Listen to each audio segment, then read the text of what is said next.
Today on this edition of Life After Sight Loss TV, I've got a tip for purchasing gifts for the VIP in your life. What's up, VIPs? Derek here, back with another edition of Life After Sight Loss TV, where it's all about helping you discover life after sight loss. On this channel, we do product reviews, life advice, encouragement, how-tos, and so much more. So if you're new here and that all sounds good to you, make sure to hit that subscribe button so that you don't miss another single video, and to make sure you don't, hit that bell icon while you're at it, and you'll get notified of all my latest videos. Well, it is that time of year right now. It's Christmas time, which means we're all out trying to buy the perfect gift for our loved ones, which inevitably we never do. They return it and buy what they really want, but that's beside the point. The point of this video is to talk about purchasing gifts for the VIP in your life, the visually impaired person. Or if you're the visually impaired person, maybe thinking about how to tell other people, how to get you gifts. Now look, in this video, I'm not going to tell you all about different types of gifts and everything, but I did just do a podcast episode all about that. So I'm going to link that episode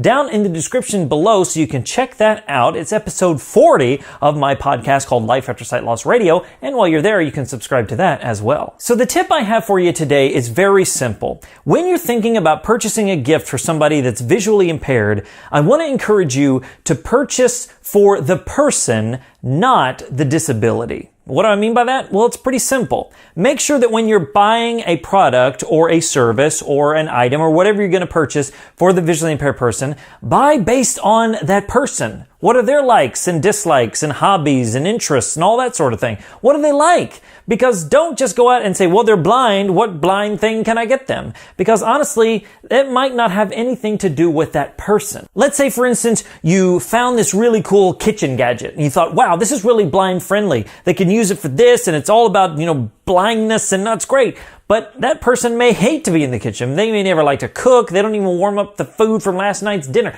They hate cooking. But you've bought them a product based on their sight loss, not based on their interest. So I just want to encourage you that if you're going to buy somebody a gift, make sure that you're buying for their interest, for who that person is, rather than just simply saying, well, they're blind, I'll buy them something that's blind related. Now, in saying that, there's always great ways to combine those two things, their interests and the fact that they're visually impaired, and give them something that's pretty accessible. And if you want to know more about that, make sure to check out that podcast episode I did. And again, link in the description box below. So my question for you today is this. If you're visually impaired, what's one gift that you've gotten that has been really helpful and encouraging to you? And if you're a sighted supporter, what's one thing that you think about getting somebody that's based on their interest, not so much on their disability? I'd love to hear about it, and I know others would as well, so let me know in those comments below. Hey, if you liked this video, if you found it helpful, make sure to show your support by hitting that like button, a big thumbs up button down there. Make sure to share it with somebody that you know, and subscribe to the channel